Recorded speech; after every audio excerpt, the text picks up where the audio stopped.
पढ़ना है माइटोकॉन्ड्रिया। अब माइटोकॉन्ड्रिया कौन सी कंडीशन के अंदर आ गया बेटा? देखो शुरुआत में मैंने आपको बताया था, जो बच्चे इस वीडियो को लेट ज्वाइन कर रहे हैं उन बच्चों के लिए बता रहा हूँ कि शुरुआत में बेटा मैंने एक यहाँ पे डिवीज़न आपको दिखाई थी, उस डिवीज़न के अनुसार देखो जो बेटा हमारे होते हैं एंडो मेम्ब्रेन सिस्टम, सब एक दूसरे से जुड़े होते हैं, सिंगल मेम्ब्रेन होते हैं। क्या क्या होते हैं? एंडोप्लाज्मिक रेटिकुलम, रफ बी और स्मूथ बी, फिर गोल्जी बॉडी, फिर लाइसोसोम, फिर वैक्यूल, ये सब आपस में जुड़े हुए हैं, सिंगल मेम्ब्रेन होते हैं। अगला है बेटा जो अलग अलग है भैया, अपना काम अलग अलग करते हैं, बड़े ही मॉडिफाइड है भैया, डीएनए वीएनए सब है इनके पास। तो माइटोकॉन्ड्रिया, क्लोरोप्लास्ट और पेरोक्सिसोम, ठीक है। अच्छा, तो उसी की बात अब कर रहे हैं हम। तो हम पढ़ते हैं माइटोकॉन्ड्रिया, ठीक है बेटा। अब माइटोकॉन्ड्रिया को हम पावर हाउस ऑफ सेल भी कह देते हैं। क्यों बेटा? हमारी एनर्जी जिसको एटीपी, ये क्या है? करेंसी। एनर्जी की करेंसी को एटीपी बोलते हैं। जैसे कि हमारी करेंसी वैसे असली में क्या है? रुपया है ना, वैसे क्या है? डॉलर, है ना। देखो तो एटीपी यहाँ पर बनता है, एनर्जी बनती है ना।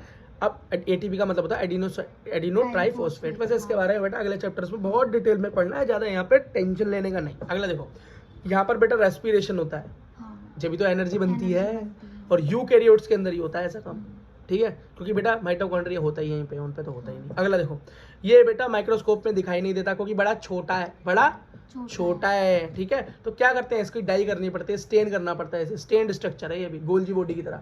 अगला देखो, शेप और साइज भैया भाई अलग अलग होता है इसका, हर माइटोकॉन्ड्रिया का शेप साइज अलग अलग होता है। आपकी बुक के अंदर देखो कैसा बना रखा है, ये देखो जी शोसेस टाइप, मतलब मीट के लोफ की तरह दिखा रखा है, ये इसका साइज बोलते हैं, कैप्सूल जैसा स्ट्रक्चर बोल देते हैं, है ना। जो भी लॉन्गिट्यूडनल एक सेक्शन काट कर, इसको मैं बहुत आसान तरीके से एक्सप्लेन करता हूँ, अभी टेंशन लेने है।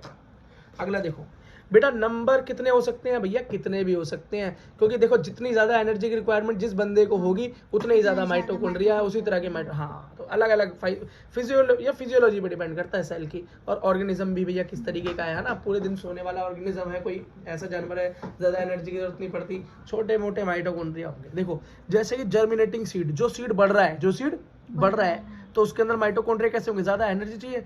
और जो डोरमेंट सीड है, जो पड़ा हुआ है, जो जर्मिनेट नहीं हो रहा, डोरमेंसी में है, उसमें क्या होगा? माइटोकॉन्ड्रिया कम हो गया, एनर्जी की जरूरत ही नहीं है, आराम से सो रहा है, ठीक है। शेप की बात करें तो उसको सिलेंड्रिकल या सोसेज शेप बोलते हैं। सोसेज मतलब मीट के लोफ की तरह, जो देखा हॉट डॉग में डालते हैं, ये समझ लो हॉट डॉग हो गया। वो याद है तुम्हें ऑसवर्ल्ड का एक कुत्ता होता है, वो हॉट डॉग जैसा लगता है। चलो कोई बात नहीं, ठीक है। अब इसकी मेम्ब्रेन क्या है बेटा? 2 मेम्ब्रेन है। यहाँ से भी नीट का क्वेश्चन बन सकता है कि माइटोकॉन्ड्रिया कैसा स्ट्रक्चर है? डबल लेयर्ड या 2 मेम्ब्रेनस, है ना।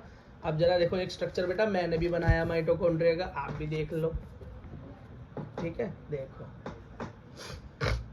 ये बेटा माइटोकॉन्ड्रिया, ये आउटर सेल, मतलब वो बाहर की सेल, वो मेम्ब्रेन, और वॉल, और अंदर क्या सेल? मेम्ब्रेन। यही होता है बेटा सेल के अंदर। मैं खुद ही बोलते ना पूरी दिन क्लास लेने से ऐसा हो जाता है, सॉरी बेटा। देखो हाँ सुनो, देखो ये आउटर मेम्ब्रेन, ये अंदर क्या है? इनर मेम्ब्रेन, अंदर की मेम्ब्रेन।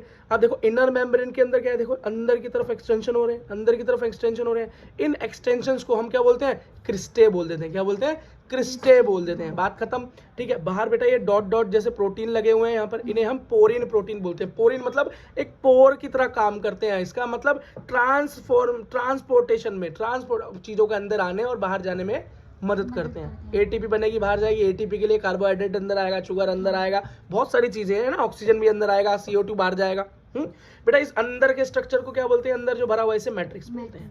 क्या बोलते हैं? मैट्रिक्स बोलते हैं।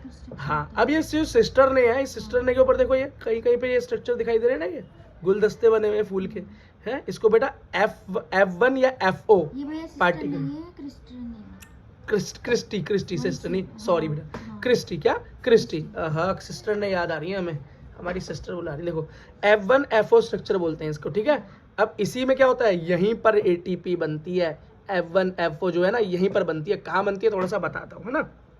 अच्छा एक चीज और देख लो बेटा, यहाँ ये लिखा है पेरी माइटोकॉन्ड्रियल स्पेस, इसका मतलब आउटर लेयर और इनर लेयर के बीच की जो जगह है इसको हम बोलते हैं पेरी माइटोकॉन्ड्रियल स्पेस बोल देते हैं, या इंटर मेम्ब्रेन, है ना। इंटर मेम्ब्रेन मतलब 2 मेम्ब्रेन के बीच का जो स्ट्रक्चर है, जो स्पेस है, उसे बोलते हैं।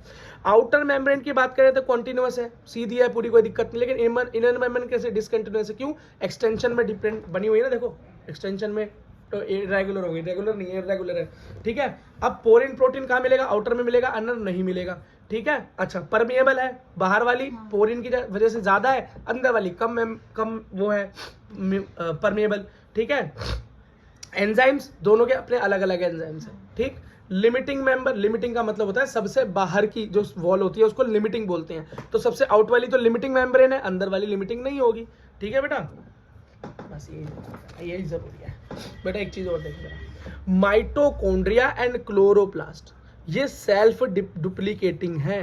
क्या, क्लोरोप्लास्ट बेटा, क्लोरोप्लास्ट कहाँ मिलेगा, क्लोरोफिल से जुड़ा जुड़ा लग रहा है, प्लांट में मिलेगा।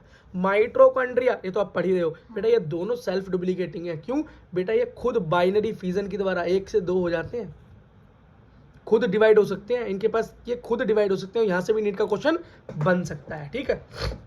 अब बेटा F1 F2 स्ट्रक्चर देख लो, मैंने क्या किया उस F1 F2 को, F1 F4 स्ट्रक्चर को जूम किया, बड़ा किया, तो देखो ये क्या बनी, स्टॉक, ये उसकी बेस जहां पर वो जुड़ा हुआ था, और ऊपर वो गोल गोल हेड, तो हेड को बोलते हैं F1 जहां पर ATP फॉर्मेशन होती है, और बेस को बोलते हैं FO, ठीक। अब देखो मैट्रिक्स में क्या क्या मामला मिलेगा, जो मैट्रिक्स के अंदर है माइटोकॉन्ड्रिया की, उसमें क्या क्या मामला मिलेगा भैया, वहां पर मिलेगा सिंगल, एक double standard DNA, double circular DNA, sorry double circular DNA, single standard double circular DNA मिलेगा वहां पे, ठीक है। तो डीएनए मिलेगा माइटोकॉन्ड्रिया में, इतना याद रखना। और कैसा मिलेगा, डबल स्टैंडर्ड सर्कुलर डीएनए। अगला देखो, फ्यू आरएनए मॉलिक्यूल्स पे मिल सकते हैं, जैसे कि mRNA, tRNA, rRNA। अब बोलोगे भैया क्या है ये mRNA, tRNA, rRNA, बेटा ये आप बहुत अच्छी तरीके से पढ़ोगे अभी बायोमोलिक्यूल के अंदर थोड़ा, और बहुत ज़्यादा डिटेल में 12th में पढ़ोगे, ठीक। अब वहाँ पे मैं अच्छे से बताऊंगा जब आप पढ़ोगे ना उसके अंदर प्रोटीन सिंथेसिस वगैरह। इसके अंदर राइबोसोम कैसे मिलेगा, 70S, कैसा 70S राइबोसोम। और राइबोसोम क्या बनाता है, प्रोटीन। बेटा एक चीज याद रखना, डीएनए से जब प्रोटीन बनती है, डीएनए से जब प्रोटीन बनती है तो बीच में एमआरएनए बनता है। तो पहले डीएनए क्या बनता है, एमआरएनए, फिर एमआरएनए से प्रोटीन बनता है, ठीक। और ये काम कौन करता है, राइबोसोम, और जो कैसा है 70S है इस केस में। बेटा इस पूरे को बहुत अच्छे से 12th में पढ़ते हैं, अच्छा से याद रखो। अगला सेमी ऑटोनोमस सेल ऑर्गेनेल है ये, क्यों, खुद, क्योंकि बेटा ये अपने डीएनए से खुद ही प्रोटीन बना लेता है, बाहर से इसको जरूरत नहीं पड़ती। एंडोप्लाज्मिक रेटिकुलम पे डिपेंड नहीं है, उससे जुड़ा हुआ ही नहीं है। मैंने क्या बोला था, अपने आप करते हैं काम। तो रफ एंडोप्लाज्मिक रेटिकुलम से जुड़ा हुआ नहीं है, रफ एंडोप्लाज्मिक रेटिकुलम प्रोटीन बनाता है, इसको उसकी जरूरत ही नहीं है भाई, अपने पास रख, बाहर भेजता रहे, मैं तो अपना खुद बना लूंगा। तो बेटा ऐसी बॉडी जो अपना प्रोटीन खुद बना ले उसे सेमी ऑटोनोमस सेल ऑर्गेनेल भी बोल देते हैं, ठीक। अब बेटा यहाँ पर क्या होता है, एरोबिक रेस्पिरेशन होता है। क्यों बेटा, हम जो ऑक्सीजन लेते हैं उस ऑक्सीजन की हेल्प से ये कार्बोहाइड्रेट को तोड़ता है और उससे क्या बनाता है, एनर्जी बनाता है, तो उसको हम रेस्पिरेशन इसी बात को बोलते हैं। और ये काम कहाँ हो रहा है जी, माइटोकॉन्ड्रिया के अंदर हो रहा है।